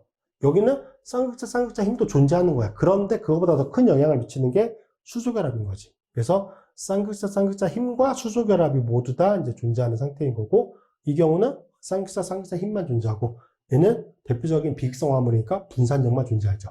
분자 간의 힘이 뭐가 제일 커? 얘가 제일 크고, 그다음 이거 순서대로 줄어들죠. 그래서 끓는 점도 수소결합이 가능한 화합물이 제일 높은 끓는 점을 보이고, 극성 화합물 46.7도, 비극성 화합물은 36도. 그렇죠? 그러니까 수소결합이 미치는 효과가 굉장히 커요. 그래서 이것도 비교해 주시고, 그 다음에 이제 분자량에 따라서는 분산력 차이가 나는 거죠. 요건 다 대표적인 비극성 화합물들이니까 분자량의 차이로 인해서 분산력의 크기가 나는 거고, 그래서 끓는 점은 차이가 나게 됩니다. 자, 그리고 이제 문제로 제일 많이 나온 스타일인 요거. 다 알케인 화합물이에요. 다 알케인 화합물. 그래서 이건 대표적으로 다 비극성 화합물이야. 비극성 화합물. 그래서 분자간 분산력만 존재해요. 분자간 힘으로. 근데 분자간의 힘 중에 분산력에는 크게 두 가지를 고려해야 되는 거죠. 분자량과 접촉 면적인데 분자량은 다 동일해. 그럼 뭘 봐야 되는 거예요? 이 경우에는 그렇죠. 접촉 면적을 봐야 돼요. 접촉 면적을 봐야 되고, 접촉 면적은 이 화합물의 모양으로부터 유출할 수 있습니다. 여기는 선형이죠. 그리고 여기는 이제 메틸이라고 하는 형태가 하나가 이제 존재하는 거고, 여기는 이제 이렇게. 그래서 보시면 N펜테인 가장 왼쪽에 있는 화합물은 선형 모양으로 분자간 접촉 면적이 가장 넓어요. 그런데 네오펜테인 같은 경우, 가장 오른쪽에 있는 거는 분자 모양이 구형에 가깝잖아요. 그래서 접촉 면적이 제일 적어요. 그러니까 선형이 접촉 면적이 제일 큰 거고 거기에서 이제 치환기들이나 이런 겹사슬들이 존재하게 되면은 접촉 면적이 줄어들 수밖에 없어요. 그러면 당연히 분자 간 힘이 줄어드는 거고, 그렇죠? 분산력의 크기가 작아지니까 그러면 끓는 점은 더 낮아지게 되겠죠. 그래서 이렇게 끓는 점의 경향을 보이게 되고요. 이거 진짜 문제로 많이 물어봅니다. 꼭 기억해 두셔야 되고, 이거 관련된 문제 풀어보고 그 다음 내용 설명드리도록 하겠습니다. 자, 20번 문제 보도록 하겠습니다. 각 쌍의 화합물 중 끓는 점이 더 높은 것은 이라고 되어 있네요. 자, 끓는 점이 더 높다. 그럼 분자 간 힘이 더 크다는 얘기가 되겠죠. 그래서 우선 그 화합물의 성격을 분석을 해주셔서 뭐 극성화합물인지 비극성화합물인지를 따져주시고 비극성화합물보다는 극성화합물이 아무래도 이제 분자 간 힘이 크기 때문에 끓는 점이 높을 가능성은 더 커요. 분자량이 유사하다고 봤을 때. 자, 그 다음에 극성화합물 중에서도 수소결합이 가능한 거. 수소결합이 끓는 점에 미치는 영향이 가장 크기 때문에 수소결합이 가능한 화합물이 끓는 점이 가장 높다. 그렇게 일단 정리를 해주시면 되고요. 자, 그래서 A번을 보시면 A번의 왼쪽 편 화합물은 탄소-탄소결합, 탄소-수소결합만 존재하니까 A번의 왼쪽 편 화합물은 비극성 화합물입니다. 그래서 A번의 왼쪽 편 화합물의 분자 간 주된 힘은 분산력이 되고요. 근데 오른쪽 편의 화합물은 이게 이제 아세톤이라고 하는 화합물이거든요. 요거 분자 구조를 그려보면은 CH3, CH3예요. 그래서 이쪽 편 극성 작용기가 존재하기 때문에 얘는 극성 화합물이고 그렇기 때문에 쌍극자 힘이 분자가 주된 힘이 됩니다. 그래서 왼쪽 편의 화합물과 오른쪽 편의 화합물 중에서 분자가 힘이 더 큰 거는 오른쪽 편의 화합물이고 그렇기 때문에 오른쪽 편의 화합물이 끓는 점이 더 높다. 그렇게 정리해 주시면 되고요. 자, B번은 지금 이제 두 카보닐 화합물이 존재하는 건데, 여기는 CO2H라고 부르는, 얘는 카복실산 화합물이에요. 그리고 구조는, 그리고 여기서 탄소 하나, 둘, 세 개. 하나, 둘, 세 개. 이런 구조를 가지고 있고, 여기는 이런 구조를 가지고 있죠. 산소 원자. 여기는 무슨 화합물이냐면, 얘를 에스터라고 부릅니다. 에스터. 이쪽 편으로 CH3기. 또 탄소 원자 CH3기. 요거는 이제 분자량은 동일할 건데, 둘 다 일단 극성 화합물이에요. 그래서 분자 간 쌍쌍자 힘은 둘 다 존재해요. 그런데 카복실산은 여기 산성 수소 원자가 존재하는 성격을 가지고 있기 때문에 얘는 수소결합 가능합니다. 그래서 왼쪽 편 화합물이 끓는 점이 훨씬 더 높습니다. 특히나 이건 카복실산 파트에서 다시 설명을 드리겠지만 카복실산의 경우에는 이제 이량체 형태, 이합체 형태로 수소결합이 가능해요. 그래서 일반적인 이제 수소결합이 가능한 여러 화합물 중에서 끓는 점이 꽤 높은 편에 들어가게 됩니다. 자, C번은 지금 뭐 분자 전체에 큰 차이는 없는데 형태적으로 보면 큰 차이는 없죠. 근데 여기는 이제 탄소 원자의 개수가 좀 차이가 나요. 여기는 하나 4개네요. 4개, 5, 6개. 여기는 탄소 6개짜리 화합물이고 5개, 6개, 7개. 여기는 탄소 7개짜리네요. 탄소 원자의 개수가 많으면 많을수록 당연히 이제 분자량도 크고 분산력도 커지기 때문에 오른쪽 편 화합물이 분자가 분산력이 더 큽니다. 그래서 끓는 점이 더 높을 것이다 라고 예상을 해볼 수 있고요. 자, D번은 지금 차이가 나는 게 클로라이드와 아이오다이드인데 뭐 극성 차이가 나긴 하겠지만 극성 차이보다는 여기는 이제 클로라이드와 아이오다이드의 원자량 차이로 인한 전체 분자량 차이가 되겠죠. 그게 더 큰 영향을 미치게 될 거예요. 그래서 아이오다이드가 결합되어 있는 화합물이 끓는 점이 더 높다. 분산력이 좀 더 크다. 이렇게 보시면 될 것 같습니다. 자, 21번. 오른쪽 두 아마이드 화합물은 분자량이 동일하다. 그런데 끓는 점은 대략 60조 정도 차이가 난다. 그 이유를 설명하시오. 라고 되어 있습니다. 자, 아마이드 화합물은 이제 극성 작용기를 가지고 있기 때문에, 아마이드 작용기 자체가 극성 작용기예요. 그래서, 두 화합물 모두 다 극성 화합물이고요. 분자 간 쌍극자 힘이 이제 존재하게 됩니다. 그 전까지는 동일한데 여기서 차이가 나는 건 뭐냐면 수소결합이 가능하냐, 불가능하냐. 그 차이로 인해서 이제 끓는 점 차이가 나는 건데, 왼쪽 편의 화합물은 이 질소 원자에 결합되어 있는 수소 원자. 요거는 산성 수소 원자예요. 즉, 분자 간 수소 결합에 참여할 수 있는 수소 원자란 얘기예요. 즉, 왼쪽 편의 화합물은 분자 간 쌍극자 힘도 존재하지만 수소 결합이 가능하다. 하이드로젠 본딩이 가능하다. 근데 얘는 산성 수소 원자가 없어요. 얘는 산성 수소 원자 아닙니다. 질소 원자에 결합되어 있는 수소 원자여야지 산성 수소 원자예요. 그래서 얘는 분자 간 하이드로젠 본딩이 어떻다? 불가능하다. 그래서 당연히 분자 간 수소 결합이 가능한 왼쪽 편 프로포나마이드의 끓는 점이 훨씬 더 높다. 그렇게 이제 정리를 할 수가 있습니다. 자, 다음으로 볼 거는 이제 녹는 점이에요. 녹는 점, 멜팅 포인트. 자, 이것도 역시 마찬가지로 분자 간 힘이 클수록 녹는 점은 높아지게 됩니다. 이거는 뭐 당연하다고 생각해 주시면 되고, 자, 근데 녹는 점의 경우는 이제 조금 확인해야 될 게 몇 개가 있어요. 자, 첫 번째, 녹는 점의 경우에는 고체 상태 분자의 결정화와 관련이 있으며 이는 분자의 3차원 모양에 크게 영향을 미친다. 오케이? 3차원 영향에 크게 영향을 미친다. 근데 이게 되게 중요한 게 비극성 화합물. 비극성 화합물은 분자가 분산력만 존재하잖아요. 그쵸? 근데 앞쪽에 보면은 그 분산력에서 그 분자 모양, 그쵸? 분자 모양에 끓는 점이 미치는 효과가 있었어요. 긴 선형이 끓는 점이 제일 높았고 구형에 가까워질수록, 겹사슬이 존재함으로 해서 구형에 가까워질수록 끓는 점이 낮았어요. 근데 녹는 점의 경우에는 그 성격의 반대예요. 무슨 말이냐면은 결정이 대칭형이고 조밀한 구형 모양일수록, 그러니까 그 분자의 모양이 대칭형이고 조밀한 구형 모양일수록 결정 사이의 거리가 가까워져 결정화가 잘 되며 분자의 녹는 점이 높아진다. 자, 유사한 분자량과 분자 간 힘이 존재하는 경우 결정화가 잘 되는 분자일수록 녹는 점이 높아지며 특히 분산력만 존재하는 비극성 분자의 경우에는 그 차이가 현저하게 나타난다. 자, 앞쪽의 경우 끓는 점은 접촉 면적이 크게 중요했어요. 접촉 면적이. 그쵸? 접촉 면적은 이제 분자 모양에 따라서 긴 선형의 접촉 면적이 제일 컸고 구형에 가까울수록 접촉 면적이 좁았어요.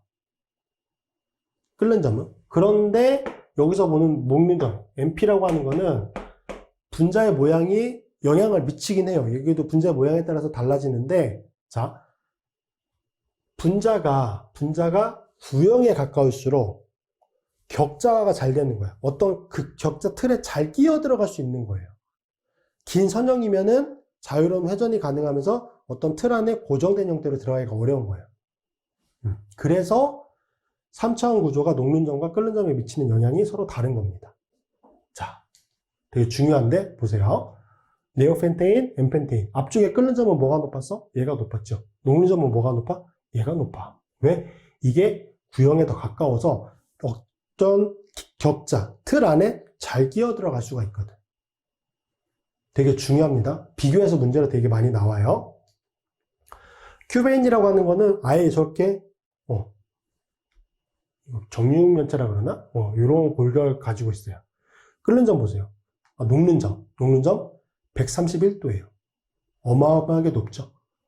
그러니까 좀 차이가 많이 납니다. 자, 이거 관련된 문제 풀어보고 그 다음 내용 설명드리도록 하겠습니다. 자, 22번 보도록 하겠습니다. 각 쌍의 화합물 중 녹는 점이 더 높은 것은 이라고 되어 있습니다. 자, 녹는 점도 끓는 점과 일단은 좀 비슷하죠. 일단 분자 간의 힘이 크면 클수록 녹는 점은 높은 거는 사실이에요. 그런데 이제 여기서 문제로 더 많이 나오는 거는 분자 간 힘의 종류는 동일하다고 봤을 때 그 분자 형태에 따라서 녹는 점 차이가 나는 거, 그거를 문제로 더 많이 출제하긴 하죠. 그래서 일단은 분자 간의 힘이 크면 클수록 녹는 점은 더 높다. 일단 그 점은 좀 기억해 두셔야 되고, 그거를 가지고 A번을 풀 수 있는 거죠. 자, A번은 왼쪽 편은 알케인 화합물이기 때문에 분산력만 존재하는 비극성 화합물이고, 오른쪽 편에는 NH2 작용기가 존재하죠. 그래서 오른쪽 편 화합물은 극성 화합물입니다. 그래서 분자 간 쌍극자 힘이 존재하고, 그렇기 때문에 분자 간 힘이 더 큽니다. 그래서 오른쪽 편의 화합물이 녹는 점이 더 높고요. 자, B번이 이제 분자 모양으로 인해서, 분자의 3차원적인 형태로 인해서 녹는 점을 비교하는 거. 이제 그런 문제인데, 얘는 끓는 점에 미치는 영향, 그러니까 분자의 모양이 끓는 점에 미치는 효과와 녹는 점에 미치는 효과가 좀 다르죠. 끓는 점 같은 경우는 앞쪽에서도 말씀드렸다시피, 긴 사슬형의 선형 구조일수록 분산력이 크기 때문에 끓는 점이 높았는데, 녹는 점의 경우에는 어떠한 일정한 틀 안에 이제 끼어 들어가는, 즉, 그거를 격자화라고 얘기를 하잖아요. 격자화가 용이한 구형의 모양일수록 녹는 점이 더 높다라고 말씀을 드렸죠. 앞쪽에서. 그래서 B번은 왼쪽 편의 구조. 요게 조금 더 이제 분자가 구형에 가깝고 대칭성을 띠고 있잖아요. 그래서 B번은 왼쪽 편의 구조가 녹는 점이 더 높다. 이렇게 정리할 수가 있고요. 자, 23번. 두 화합물이 제시가 되어 있는데, 자, 첫 번째 화합물은, 요걸 뭐라고 부르냐면요. CH3CO2H잖아요. 요걸 A라고 놓을게요. 요거 화합물을 A. 그 다음에 오른쪽 편 화합물을 B라고 놓을 건데, A번의 구조는 이런 구조를 가지고 있습니다. 얘가 CH3기고요. 얘를 아세틱 엑시드라고 얘기를 해요. 카복실산이고요. 자, B번은 아세틱 엑시드의 산성수소 원자가 제거가 되면서 Na 플러스 형태로 되어 있는, 즉 이온성이거든요. 그래서 소듐 아세테이트라고 불러요. 그래서 구조는 이렇게 존재하는 거예요. 그러니까 O, 산성수소 원자가 제거가 되면서 마이너스 형태가 되고, 이게 음이온 성격을 띠고 있잖아요. 음이온. 그래서 이거를 안정화시켜주기 위해서 필요한 게 뭐? 양이온이 필요하겠죠. 이온성 물질로 존재하는 거예요. 플러스 형태. 그래서 얘는 소듐 아세테이트 TATE라고 부르는 소듐 아세테이트. 그래서 요거는 이온성 물질입니다. 우리가 여기는 산성 수소원자가 있으니까 얘는 하이드로젠 본딩이 가능하다라고 앞쪽에서 말씀드렸죠. 그럼 수소 결합이 가능하면 끓는 점이 가장 높으냐? 꼭 그렇다고 볼 수는 없어요. 분자 간의 힘 중에 가장 큰 힘은 이온성 결합으로 인한 힘이에요. 그래서 얘는 여기 아세테이트기와 소듐 플러스, Na 플러스 사이에 이온 결합이잖아요. 여기 이온성 물질이니까. 그래서 분자 간의 힘이 요 이온성 물질 사이의 힘이 더 큽니다. 그래서 B번을 보시면 소듐 아세테이트의 녹는 점은 324도. 얘 왼쪽 편 화합물 아세틱 엑시드의 녹는 점은 17도.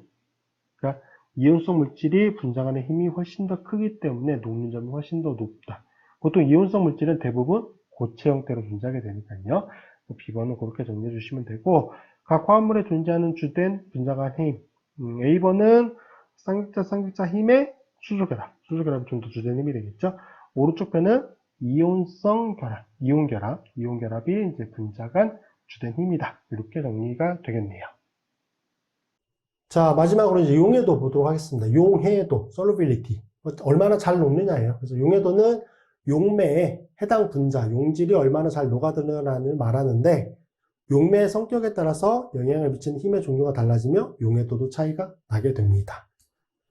자, 극성 용매에 대한 용해도에 가장 큰 영향을 미치는 요인은 수소결합이에요. 왜? 그 힘이 크기가 제일 크기 때문에 그게 가장 크게 영향을 미치는 거고, 극성 용매와 수소 결합을 형성할 수 있는 분자는 용해도가 매우 큽니다. 자, 근데 수소 결합을 못할 수도 있잖아. 그러면 그 다음에 어떤 게 잘 녹아 들어가느냐? 수소 결합을 형성하지는 못해도 쌍극자 모멘트를 가지고 있는 극성 분자의 경우에는 극성 용매의 좋은 용해도를 보여요. 극성 용매. 이게 극성 물질은 극성 용매에 잘 녹고요. 결론은 비극성 물질은 비극성 물질에 잘 녹아요. 왜? 그들끼리 상호작용이 더 잘 일어나기 때문에. 극성 물질은 비극성 용매와 상호작용하기가 어렵고, 비극성 물질은 극성 용매와 상호작용하기가 어려워요. 그래서 잘 안 녹아요. 반면에 극성 물질은 극성 용매와 비극성 물질은 비극성 용매와 상호작용을 잘 합니다. 그래서 잘 녹아 들어가게 돼요. 그래서 그런 내용들이에요. 그래서 한번 읽어보시면 여기는 뭐 큰 문제 없이 이해하실 수 있을 거라고 생각을 합니다. 자, 이렇게 해서 이제 이번 시간에는 이제 분자 극성, 그리고 이제 분자 간 힘, 그리고 분자 간의 힘으로 인해서 결정되는 끓는 점, 녹는 점, 용해도, 물리적 성질, 그 내용까지 전체적으로 설명을 드렸습니다. 자, 고생하셨고요. 다음 시간에 뵙도록 하겠습니다.